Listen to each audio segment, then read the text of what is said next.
Welcome again with very interesting insights on how a collaborative industry can work from Dr. Srinivas, the chairman for the event today, followed by Krishna's connected and telematics aspect, as well as where the industry is headed. Um, if I take a step back a decade ago, we were all talking about some evolutionary, revolutionary, or disruptive technologies, which are more or less now realities. If that decade was defined by more of evolution and disruptions, this decade is likely to be more transformative the way industry will look for the next decade. Many of those technologies which were in the hype cycle, if I may call, are today a reality. Having said that, on ground, there are a couple of challenges that we need to address as an industry, be it from improvising our sourcing, supply chain efficiencies. I speak about technological capabilities, manufacturing scaling, as well as the digitalization of the entire ecosystem. So today we have a very power-packed panel today from every node, critical node, if I may call, from the industry, be it the OEM perspectives, the tier one component manufacturers. We have transporters. We have Kaushik, who's representing both the online and the offline game. We have representations from federations as well as somebody who spent a lot of time in logistics space. So with this, I think so. Over the next 45 to 60 minutes, let's try and understand from the expert panelists that we have today, how do we really make this transformation happen, right? Um, you know, just to give you a background perspective, I think so Kaushik brings in a very unique perspective with his both online and offline presence, and maybe you can give some on-ground realities of how the commercial vehicle space is evolving. What are the trends that you see both online and offline, and that will set the stage on how we see the reactions from OEM, component, and logistics. Your thoughts, please. Hello everyone. I think last year overall from a CV space, I think as far as the industry is concerned, we've actually seen that the industry was relatively flat. Small commercial vehicles, the small commercial vehicles was relatively flat. INLCV saw a slight growth in the segment. We also saw that MNCV declined slightly, and buses grew. I think we are very optimistic about the buses in the coming year also, because we feel like the passenger vehicle transportation is actually seeing a lot of positives. One is hospitality as a segment has actually done really well in India over the last 1 year. That should actually continue. We also see that there is a replacement cycle that's actually coming in as far as route buses are concerned. We're also seeing that tourist buses are actually, there's more features that customers are actually expecting as far as tourist buses are concerned, and so on. So overall, we are very optimistic about the bus segment specifically, but the other three segments, we do anticipate that those trends that we saw in the last couple of years are possibly going to continue into this year also. Overall, in terms of trends, Janil, a few things that we actually see is digitalization is something that's really taking off. I would say that across the entire life cycle, I see that there are more customers that are digitally present today than they were earlier. Most of the customers that are coming in to buy a truck actually know everything about the truck, or most of what they need to know about the truck. So the decision is actually being made at the digital stage itself. More information is available online. We are also seeing digitalization happen at the OEM level, at the dealership level, and most importantly, at the fleet operator level also. Because today, especially with the new generation of operators coming in, they want more information at their fingertips. They actually know how many kilometers each of their vehicles is run. They're looking at dashboards that are being provided by sophisticated telematics, either from the OEMs or somebody like Lightmetrics that's sharing all this information. And with drivers becoming scarcely available commodity, there's a lot of focus in ensuring that we are retaining the drivers and ensuring that they are performing well also. There's more gadgets that are being placed inside the vehicles. So as a result, there's more data that's available at different stages. Now the challenge has been what do you do with the data, and that's what both the OEMs and people like Lightmetrics are trying to solve as of today. At the OEM and the dealership levels, also what we see is that there is a substantial amount of focus on CRMs, tracking the customers a lot more closely, and ensuring that we are providing larger amount of services as far as fleet operators are concerned also. And go to market again is being driven digitally. I think the spends from OEMs and dealerships today, as far as the digital space is concerned, especially on Facebook or Google, is substantially higher than what it was 3-4 years back. I think most dealers and OEMs were not at all present in these spaces 3 to 4 years back, but today I think the spends are rivaling what you see on the passenger car segment. So overall, I would say we are on the way to this, transformative journey, and these are some of the major trends that we actually see. In terms of the decisions being made online, it will still take some time, because I think the purchase is still actually being driven primarily offline, a face-to-face meeting, a discussion, and then happening. But over the years, I feel like, you could actually see transactions happening similar to what you're seeing on the car segment also. Excellent. Thanks for some on-ground perspective, Kaushik. I'll build upon those. I have some follow-up questions, but I'll invite Mr. Dr. Srinivas. Kaushik mentioned the product mix as well as the era of digitalization. As an OEM perspective, we are seeing an influx of more replacement of buses, the volumes never seen before. Having said, there are two areas. One is fleet replacement, two is under penetration of the buses altogether. So going forward, how do you see this product mix spanning out? One. Two, in an era post BS6 where we are looking at software driven vehicles, more electronic content per vehicle, more connected, how are you ensuring most of the stakeholders are aligned to this new thing, given the fleet operators will be having a mix of BS3, BS4 and BS6 vehicles? Your thoughts, please. Thank you, Jiral. I think wonderful points that have been raised already. With respect to mix of vehicles, I think as you were also mentioning in your opening presentation, the mix of vehicles is certainly changing. Definitely bus transport is increasing. Post-COVID, I think there's been a significant growth in terms of bus transportation, while it was very much down, at least in the first year of COVID. But then, mass transportation is certainly coming back. There's more, if you talk about, coach buses, which are growing, intercity coaches, we're talking about, school, we're talking about staff. Even in the nature of school transportation, the bus requirements, the bus specifications are changing significantly to better comfort and so on. So there's a lot going on in terms of the mix of vehicles, and even in buses and growth in buses. On trucks, you had mentioned about the need to carry more freight to compete with railways, potentially waterways as well. So I think road trains have already come into play. I think there's been one OEM which has got it actually certified, and that's only going to grow. Of course, safety requirements for anything greater than 55 tons GCW on the road, I think those definitely need to be addressed, and they are being addressed, I think, progressively with the regulations roadmap as well.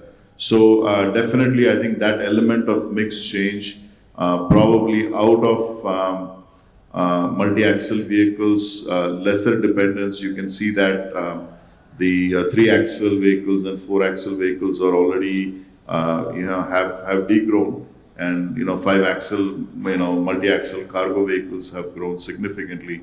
But there's a lot of shift towards the tractor-trailer segments as well, which is only going to grow. It's already been growing, and it's going to grow further, in my opinion, as well.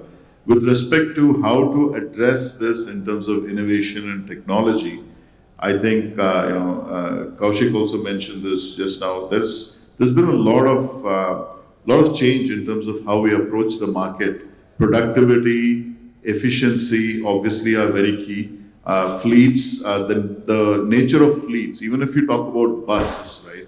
Even in buses, the nature of fleets has changed tremendously over the past 5 to 10 years. But in trucks, I think there's been a sea change. We've got very, tech savvy, fleet operators, transporters that are basically probably next gen or new companies also that have come in.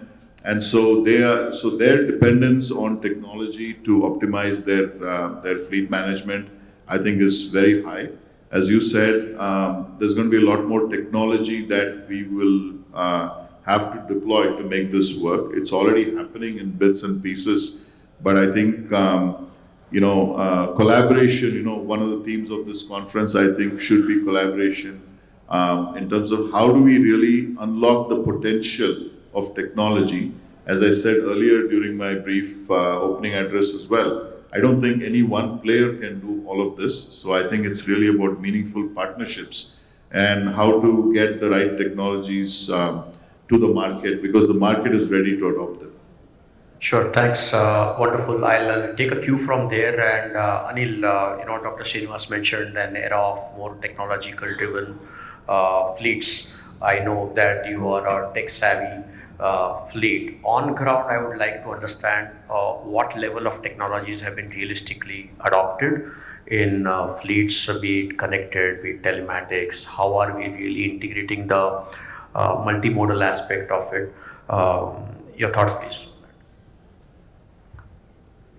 Thanks, and I think it's a right question because today I represent FM Logistics, which is into the logistics space, logistic management.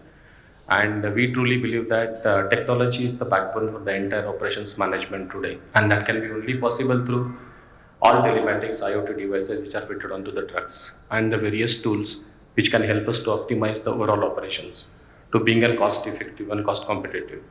That's something which is very, very important from our perspective. And considering these all requirements, we developed control towers where the vehicles and equipments are connected and we optimize them. So that's how we use the technology. So, Anil, given the fragmentation of logistics industry that we have today, how many like FM logistics would have in that space to really adopt this? Maybe handful of those.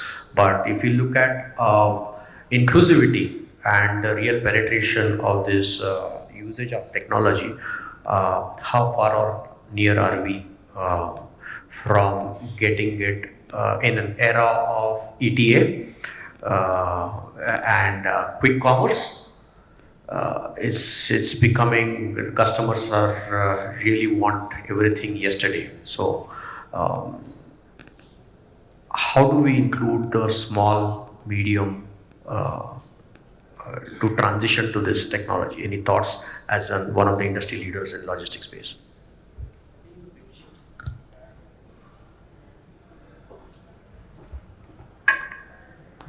I think the big shift which is happening, previously the fleet owners which they used to operate on ground, they did not use IoT devices on their trucks, and that used to have lacuna on the visibility part, which generally that has been a problem. So expected ETAs or maybe the reliability of the delivery of the cargoes has been a question mark previously.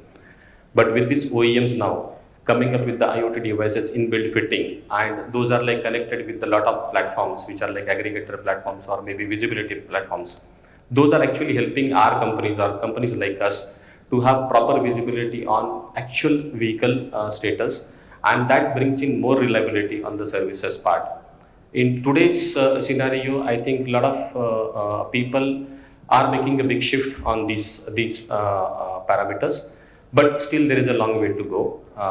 I think technology adoption is like moving very slowly. If that becomes in a rapid way, I think that will help the overall industry to boost up the change.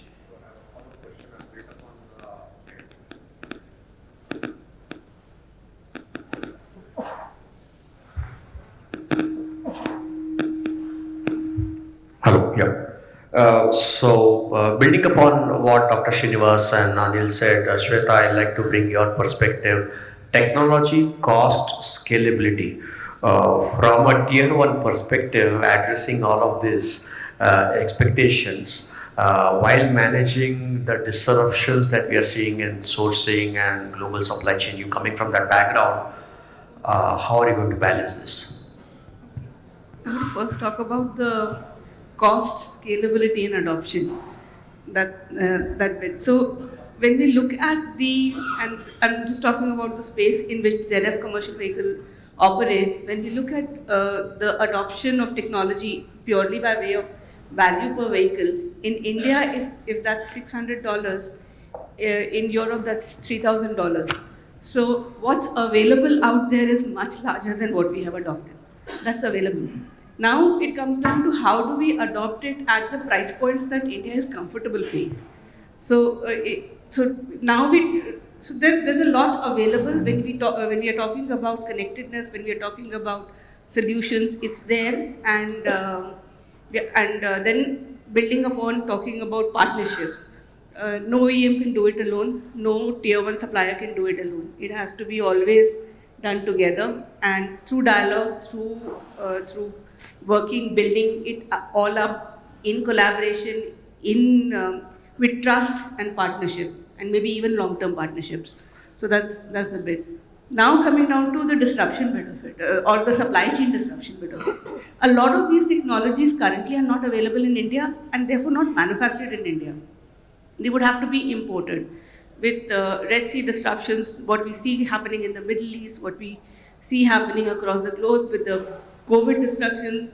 If you remember a few years back, there was also the ship blocking the channel, the Suez Canal, and then supply chains literally tripled up.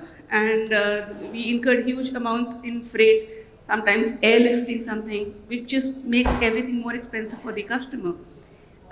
So the challenge for the commercial vehicle industry is we move large, heavy parts. These are not small things which can be just easily flown in. So it's very critical to use analytics. It's very critical to have knowledge about the requirements from customers on a more sustainable or a more predictable basis to deliver solutions which are just in time, but at the same time not leading to pile up of inventory in the short or the medium term. Shweta, your thoughts have actually built up a case for localization. Absolutely. So, you have given me all the reasons why we should look at Make in India and localization a reality. And that's exactly what I was building towards. We have to localize. We can look at the technologies globally, but that has to come in here, and we have to keep working together to do it here. Exactly. So if I weave again from Dr. Shima's story of moving from rigid to multi-axle, more ADAS-driven, these are some technologies we could not blindly adopt from or import. It's okay on a concept stage, but today I think so 5 years down the line, we are still importing. What's holding tier ones, if I may call the top two tiers, to still import and not localize? I would like an honest answer on that. Because if tier ones on the top three do not localize, who will? I agree. Two reasons for holding back on localization: volumes. We are still not close to the kind of volumes. Your first slide showed the volumes that are happening across the globe versus what's happening in India. So I'll again reiterate, we are still one of the top 4 volumes in the world. So, and growing from where we are here. So when we look at a business case perspective, I think so we are growing at a 4 to 6% CAGR. Yes. And that speaks about the volume that we are likely to have. So we are in top 4 markets. I understand there is a huge gap of volumes, around 4 million in the US and say 2 million in Europe and 4 in China. But we will get there. So Yes. Have to look forward for And as we localization. get there, we will keep localizing. It goes in tandem. I know. But yes, the intent, and I think for all the tier ones, the intent is to localize. There is no way that you can survive in this country, meet the customer's expectations simply by importing and selling. It's not possible. that I'm also glad to hear that. So hope we move from the ease of doing business of simply importing to actually making it ease happen. of doing to business import. of building in India. Yes, I look forward to it. Kaushik, you mentioned driver shortages. Rima, I know you have been a very strong advocate, Chalak Malak, and you have been all around on the digital platforms. I really appreciate your efforts on bringing this on the center stage, where drivers have become a lifeline, but still we haven't really corporatized them into the system. And if you don't, I was in Malaysia and Singapore a couple of weeks ago. I saw a couple of Indian drivers. आप कहाँ इधर क्यों आते हो? This is उधर मुझे 20-25 हज़ार रुपये मिलता है, इधर मुझे 1 लाख रुपये मिलता है. I can feed my family. So while fleet operators are growing, the fleets are growing, the mindset as an owner to really help them grow from that basic livelihood to a more respectable one. How are you going to make that happen as an industry? I don't see a second generation ever looking at it if we don't address the current generation. So, what are your thoughts? I know you have been advocating this. for Can we one- just have, can we clap, everyone? This is for the drivers. Thank you. So I think we are ready. As corporates, we are ready. We of course need a lot of support. If there are certain statutory benefits given by the government to drivers, I think it will definitely help. Government is doing a lot right now. We have amazing infrastructure, Gati Shakti, and so there is a lot which is happening at this space. They are also looking at giving mediclaim on route if there's an accident for drivers. They are also looking at building, resting space for drivers. So government is picking up. As corporates and as fleet owners, we do a lot. Like we have spoken every time in a forum saying that we adopt Chalak Se Maan system. But yes, there is definitely a scarcity. Some people say that there is not. I would not agree to them because when there's season time, when there are holidays, and there is going to be scarcity of drivers. I think we kind of need to motivate them and we need to talk to them with respect. I've actually been a part of Smart Drivers Jury from last 2 seasons, and I've interviewed a couple of drivers, and I realized that the way you talk to them and the way you treat them, it makes a lot of difference. So if you give them respect. So one of my drivers actually won, and I'm going to say this in Hindi because he told me in Hindi, and we decided when he won, we should recognize him in front of the whole organization. And so we gave him a small memento, of course, in Smart Jury also they're given a certificate and they're given him a small gift. And like I told all of you all to clap, saying that we are ready, I kind of said, Vijay ji, aap jeete. And of course, my chairman, MD, all of them were there. And that man had a tear in his eye. And after that, I said, can I please click a picture with you? I clicked a picture. Of course, I didn't post about it because I think, posting and talking a lot is not important. You really have to do it. We can all post and say that we do this, but I think it's important to be there for them. And you know what he told me? Ma'am, हमारा company का नाम अच्छा हो गया. I was surprised कि आप, basically Smart Drivers is not only about looking smart and how you dress up. It's also about their well-being. You talk about their family, ask them what they're doing. I think also, so we all, like OEMs and all of us talk of safety, we talk of training is given.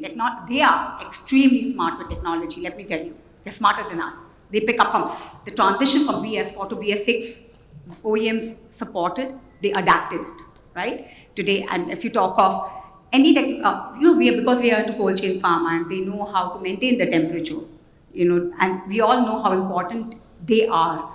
I think it's time where respect and the way you treat them, that is extremely important. Excellent. So I think inclusivity, recognition, reward play a very important role. And you mentioned we have a elaborate, appraisal cycles within the corporate world. They do not expect such, but definitely speak their mind. Like you said, he said from bottom of his heart that I contributed, and this is growing. Excellent work, Rima. Having said that, you mentioned that they are smart with technology. Anybody using a smartphone today is a technology ready guy. It's just that our belief that they are not ready. But in our minds, anybody on shop floor using smartphone is a technological ready skill. Speaking about skill, speaking about weaving the story through Mr. Vigneshwar, you come on the center stage where you weave the stories from OEM dealers into the service segment. How do you see the future of dealerships with influx of technology, alternate fuels, digitalization, all at one go? And where are we as the automotive dealers space? First of all, thanks for coming to the dealership last.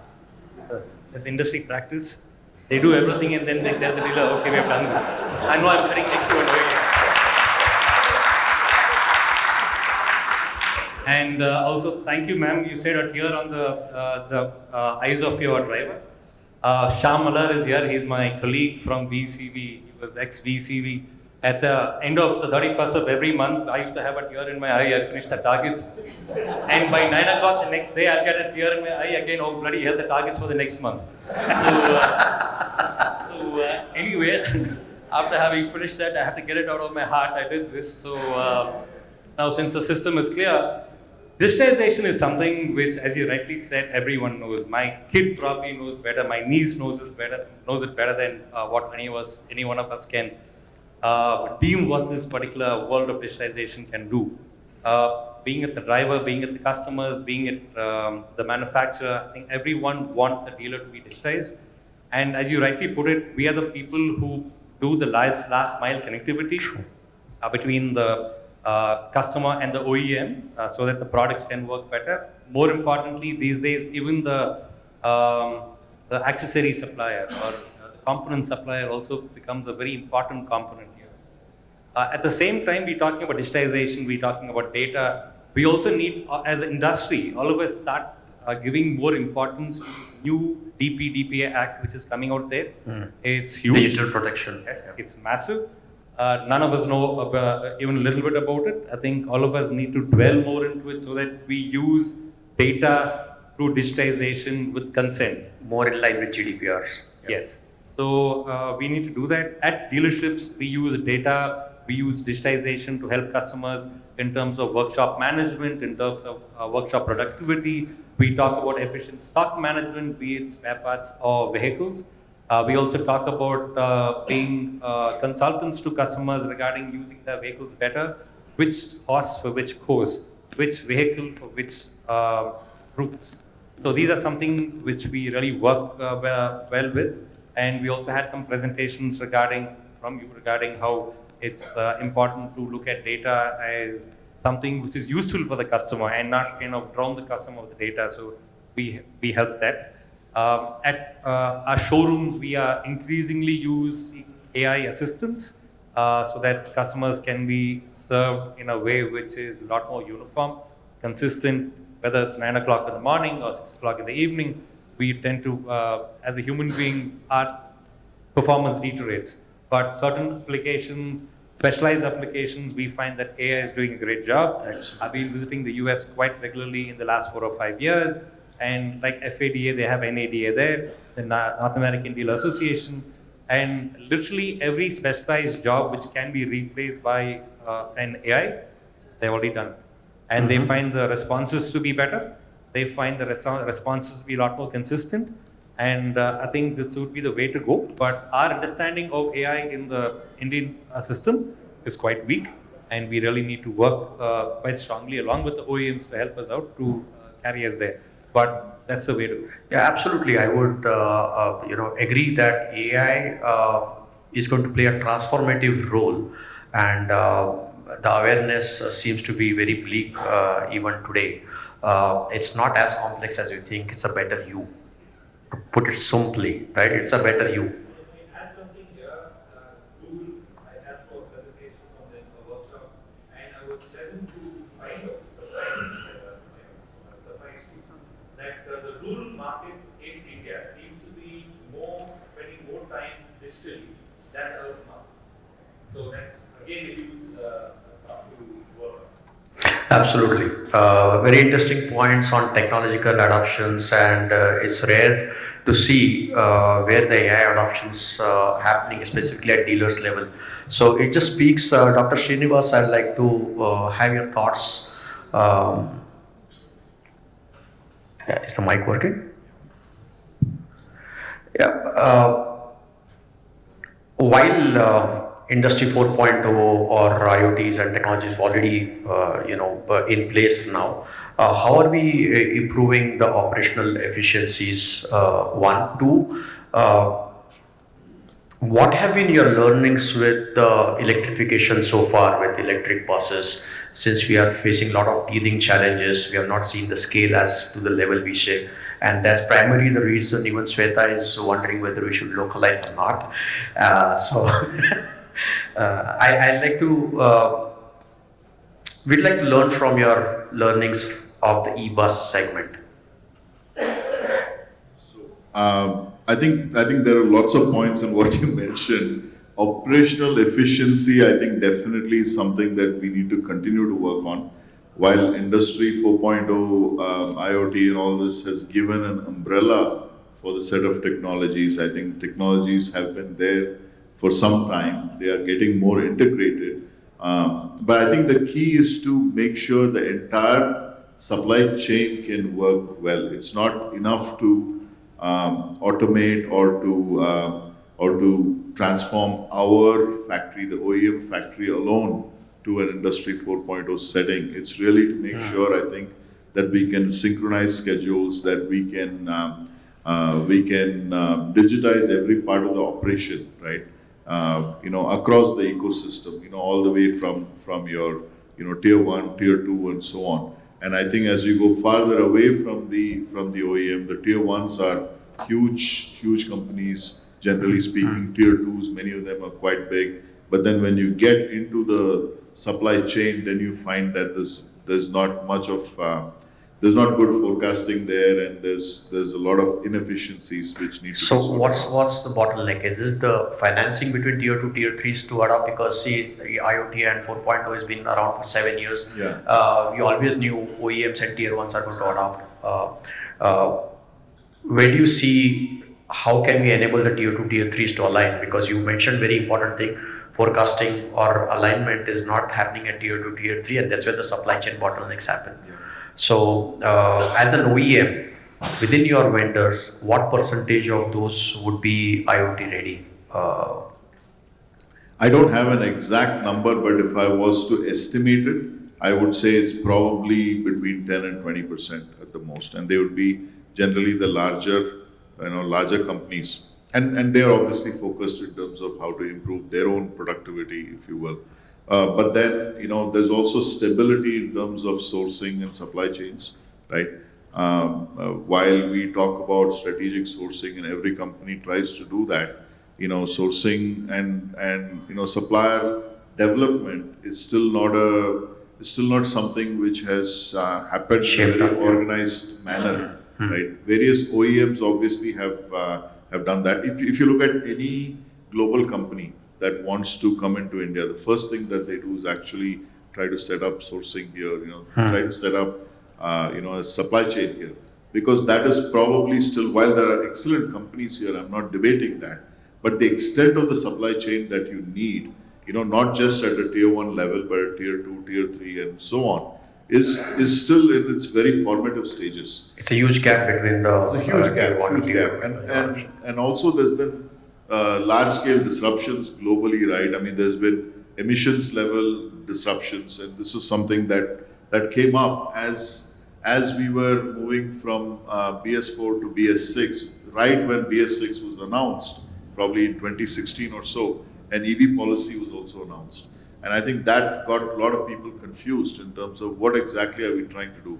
Are we trying to do improved emissions on ICE, which we have done already and we've implemented, or are we trying to migrate, much more rapidly towards EVs? So I think the signaling also has to be a lot more consistent.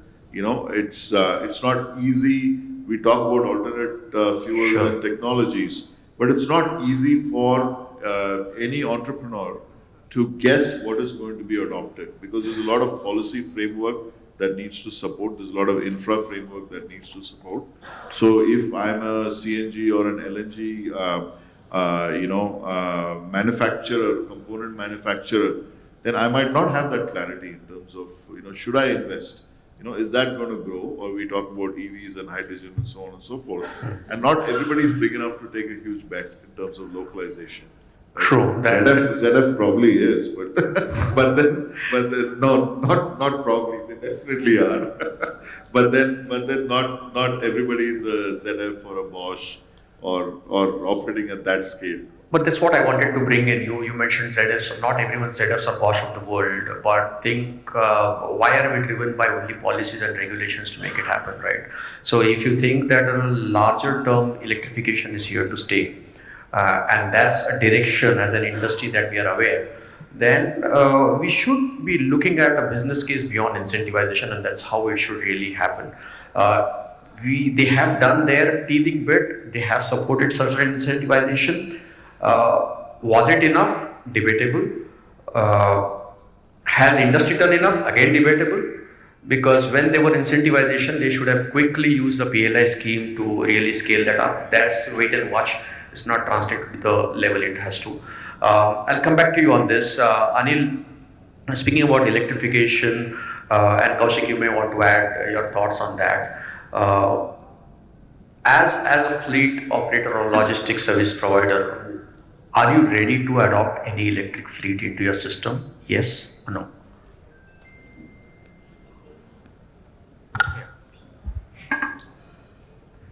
I think from our perspective, yes, we are ready. But we very clearly see that there is a slow progress on the EV part.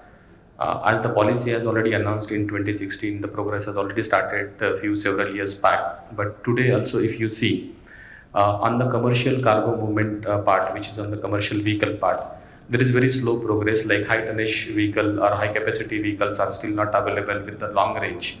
That really becomes a bottleneck. And because majority of the logistic operators or service provider companies, they are into like mid-mile movements, and it demands for a longer range electric vehicles, which is not available today.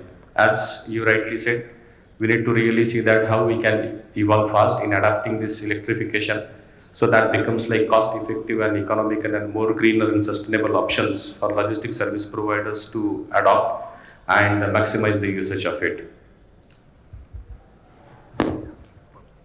So, couple of things, Jinal. I think, in terms of specifically electrification, I think one of the successes of electrification in India has primarily been the three-wheeler space. I think three-wheelers, if you look at, it's a great story. I think right tonnage, volume-related goods, e-commerce has actually been a leader. We've actually seen very good adoption there, and I think the success has also been proven in that space because we've seen repeat orders coming in also. The challenge when you actually get into the larger tonnage vehicles, even the 2-ton vehicles, for example, is that the battery weight to the benefit that you're actually getting and the range that you're able to offer starts becoming a problem. So that, I think, is what a majority of the players in this electrification space are still trying to solve. We do expect that in the next 2 to 3 years, at least we should be able to solve for 5-ton and below vehicles before we actually get into the mid-range and the heavy range, where we do have a lot of work happening, but that will be the last space that will probably be uncovered. That's one. The second one, you also were discussing, the adoption, going into new technology and so on. I think I'll tell you something that happened in the entire ecosystem a few years back, and how that's left a bad taste in multiple people's mouths.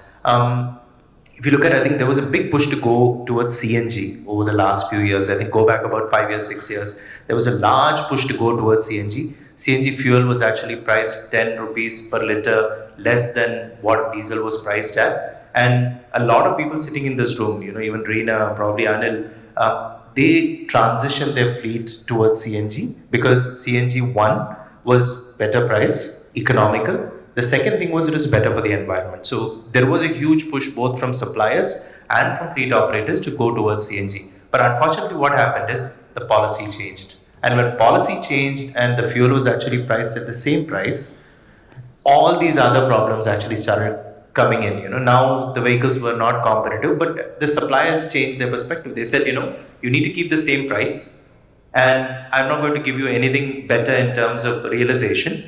And you need to be able to deliver the same kind of service. And now, everybody that transitioned there had a problem. So I do completely agree with Mr. Srinivas. I'm not saying that subsidies are required, but there needs to be continuity of policy. If the government is actually trying to push something, as long as there is continuity all through the supply chain, there will be a lot more confidence in the ecosystem to actually go in gung-ho into moving towards either electrification, CNG, LNG, and so on. That draws me to a point where historically we have seen alternate fuels growing when the diesel prices are up. When diesel prices are down, nobody talks about alternate fuels. And that's an irony that we'll have to live with for a foreseeable future. Having said that, Mr. Vigneshwar, if you look at the collaborations between the OEMs and dealers, where do you see as an federation the gaps of digitalization, technology adoption? How can OEMs more collaborate? And you also play a very important role of educating the customers, but at the same time you need a accessibility for data from OEMs on various aspects. So top two areas that you think OEMs should support from the dealers, be it the volumes or be it the digital or technology. Yeah. I think for quite some time, a lot of OEMs and dealers have been actually working very, very closely regarding digitization of the whole dealership. The experience also of the customer becomes so much better. Today, we have so many apps which are available with the customers, wherein they book services, they can order spare parts, they can perhaps even go and have a look at the vehicle completely and probably place an order for that on these apps. Where we probably need to work strongly is from the fact that OEMs have been talking strongly and they've been talking for long regarding how we can monetize this data.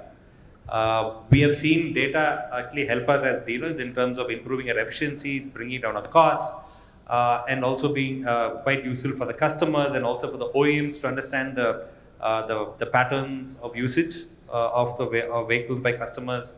They're able to understand it better. But in true monetization, I've not seen it happen at dealerships. So first of all, I would like to understand how, as a dealer, we can monetize this. Sure. And then become more true consultants for our customers and start using data to actually make a revenue stream for ourselves by helping out customers, by making sure there's value for customers, of course. It's quite symbiotic, otherwise we don't exist.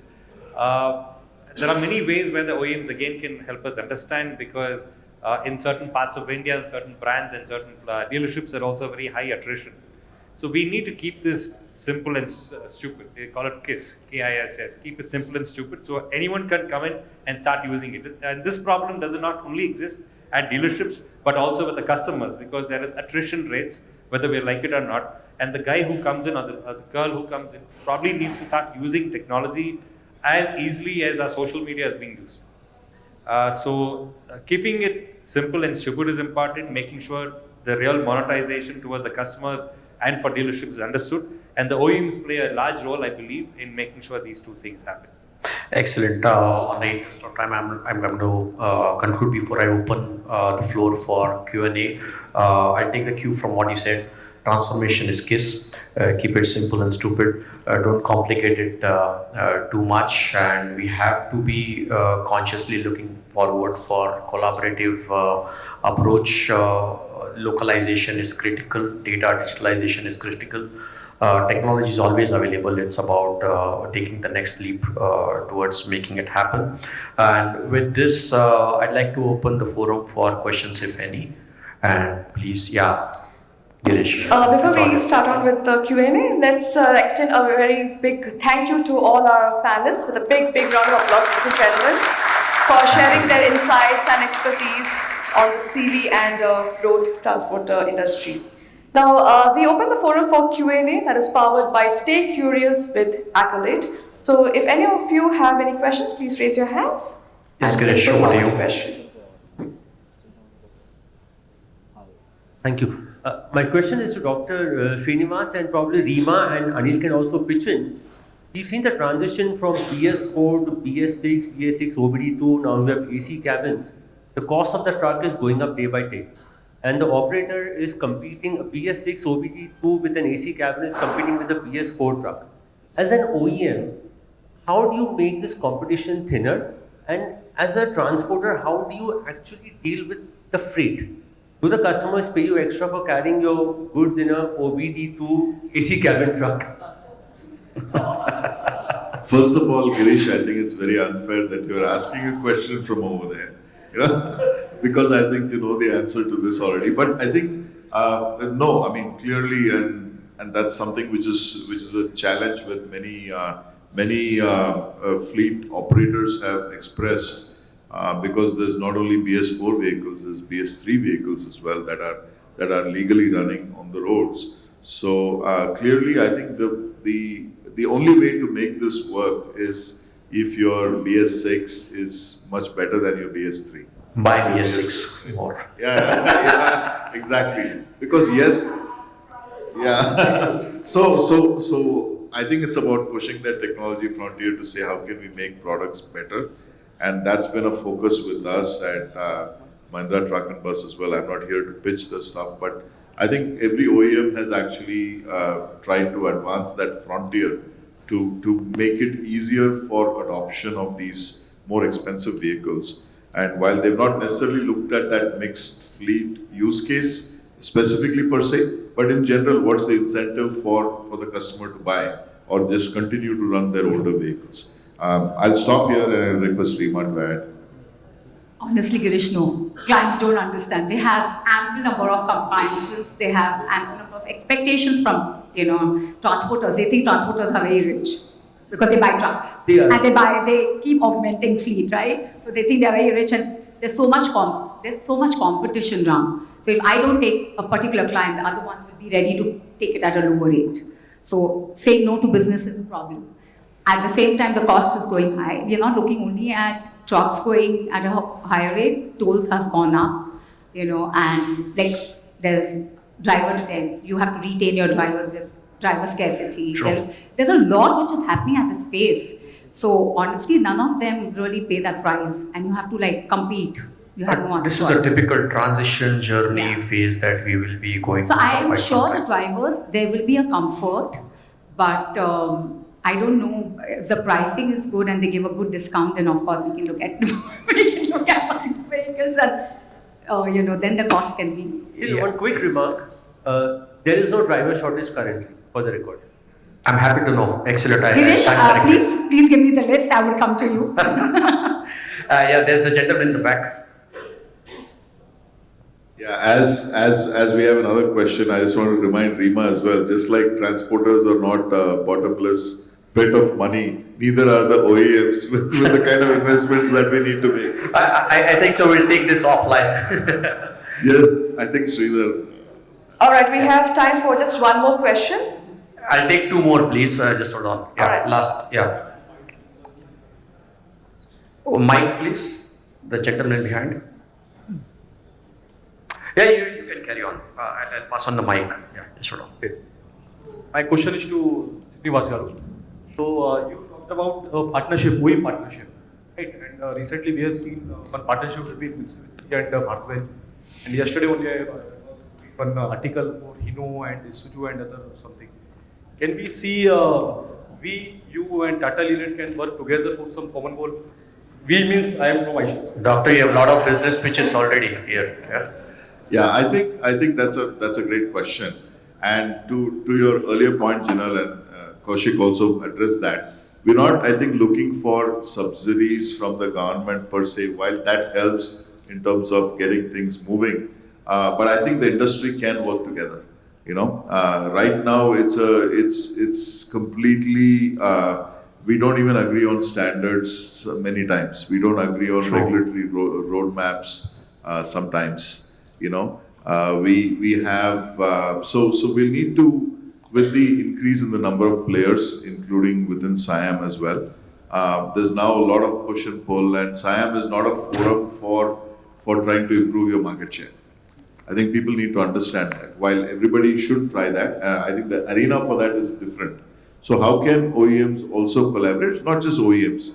It's with big tier ones like ZF and Bosch and many others. And there's so many other technology partners. I mean, the best stuff actually comes from, disruptors, right? And so it's really about how can we get together, at least agree on standards, and if you're going to work on CNG, for instance, what's the standard that we're going to work with, right? What's the standard for valves and connectors and things of that nature?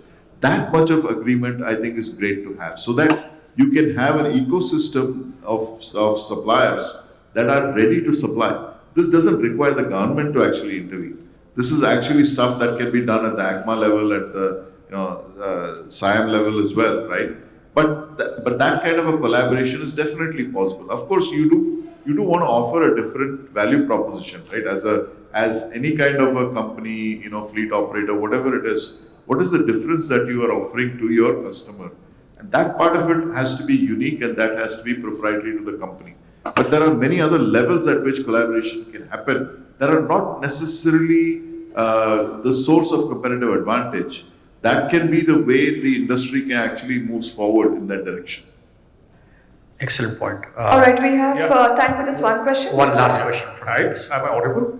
Yes. So my name is Sridhar. I work with a Belgian company called Busworld. Dr. Srinivas knows me well.